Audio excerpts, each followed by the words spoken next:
On the Leaf, a light-hearted guide for the novice butterfly counter.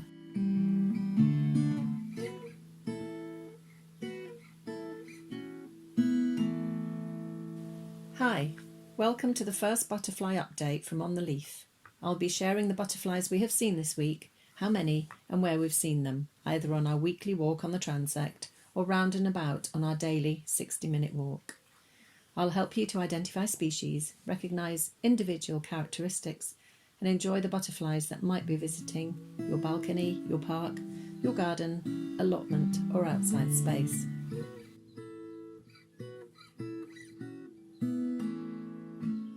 The day is Sunday, April the 5th. I dip out for a breath of fresh air and take the chance to walk the 12 sections of the transect just to see what might be flying. Each count is different, as is each year.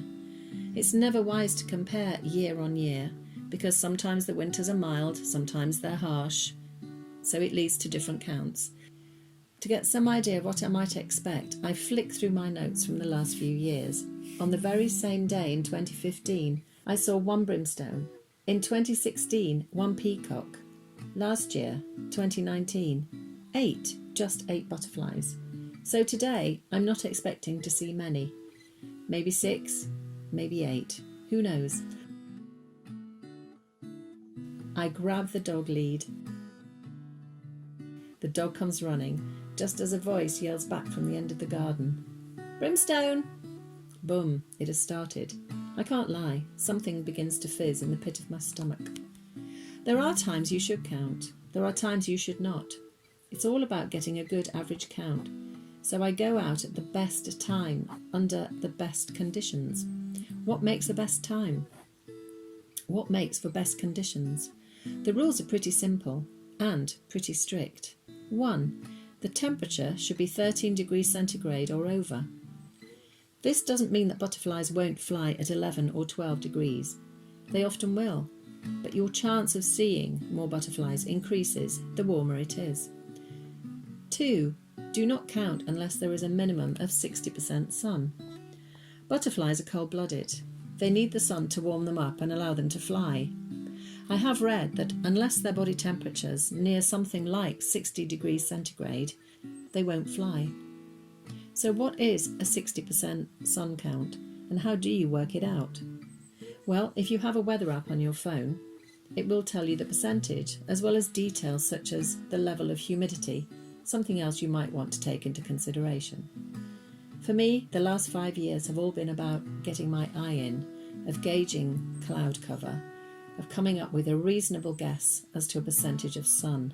Believe me, the longer you do it, the easier it will become. 3. Count only between the hours of 10:45 a.m. and 3:45 p.m. Again, this doesn't mean you won't see butterflies early in the morning. You will, or later in the day. But between these hours you are more likely to see increased numbers if the other conditions are in place. 4. Wind factor. Many butterflies will not fly in strong winds, so to increase the chances of a good count, don't go out when the tops of the trees are straining against a persistent wind. Blustery conditions are probably best avoided. Back to our walk. I stand at the gate that leads to the common. Are the conditions good enough, I wonder? I have to record them because when I get home and input the data onto the UK BMS website, I have to input the conditions because it helps our coordinators. So today the temperature is 16 degrees centigrade. Tick. Some percentage, 100%. Big tick. The time, 11:30. Tick. Finally, the wind factor. My weather app tells me that it's a southeasterly at 15 miles per hour. Tick. Great conditions, a great day. The fizz in my stomach grows. I slip through the gate. Boom. Straight away I see 4 brimstone in section 1, all brilliant yellow. Can't believe it. Have you ever seen a brimstone? Often called the floppy flyer on account of their big wings. Here's the male with its yellow colouring, which is described as lemon yellow. The male is bright and easy to see when it's flying. The female, a greenish white, is confusing to identify. At least she is for me, because another of the very first butterflies of the season, the large white, looks the same. Get a female brimstone and a large white flying together, and I do struggle to tell them apart. From a distance, they're almost the same colour, almost the same size. Close up, it's easier to see which is the brimstone because the wing shape of the brimstone is quite unique. So there can be problems with gender when counting, even if, for species, we don't have to record whether we saw a male or a female for the purposes of the UK BMS numbers. But as a counter, you do want to get it right. So what do you do if you are counting? You see a female brimstone and a large white flying together and you can't tell the difference. Some might say, just take an educated guess. One thing I have learnt over the last 5 years is, in these cases, you record nothing. It just isn't worth getting it wrong. Back to the count, and in section 2 we spot 2 peacock butterflies. They are feeding on goat willow, otherwise known as pussy willow or great sallow. The male catkins of the goat willow are fluffy and silver grey and turn bright yellow in March. Have you ever seen a peacock? You might have seen one in your garden, though they do belong more in the woodland. You can't miss the peacock with its spectacular pattern, probably the most easily recognised butterfly in the UK. It has brownish red wings, each with a single large peacock feather-like eye spot, which is used to scare predators, and an almost black underside. Through a short wooded area of section 3 we find 2 more brimstone in section 4 of our walk, an open area surrounded by oak trees, willow and gorse bushes that narrows to a smaller pathway.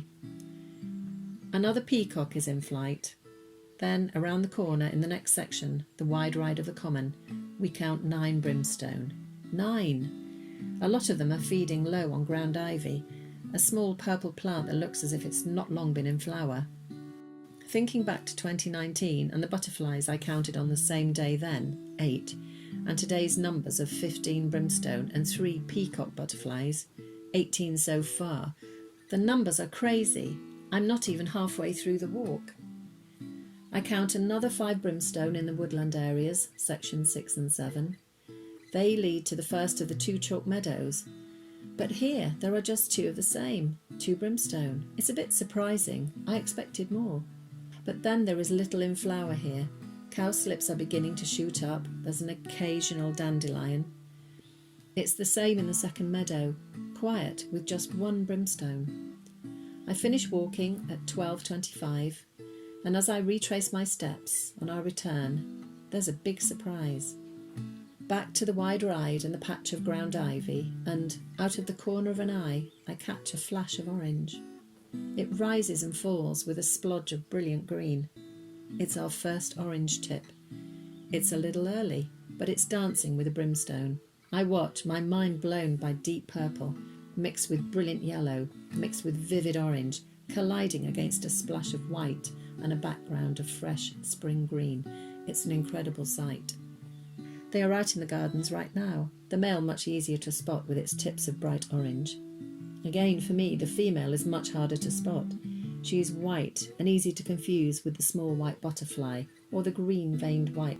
I need to work on my orange tips, but then I need to work on my female brimstone. So much to learn. I leave the transect, and when I get home, the temperature has gone up to 17 degrees centigrade. A peacock butterfly is feeding on spring blossom in the garden. It has been the most amazing day. I can't help but smile and reflect on the counts of 2015 for that very same day. 1, 2016, 1, 2019, 8. Compared to that of today, a grand total of 28. 28 butterflies. I get the feeling it's going to be another interesting year. Next time, my notes tell me to expect a holly blue or 2, but will they be early? Thanks for watching.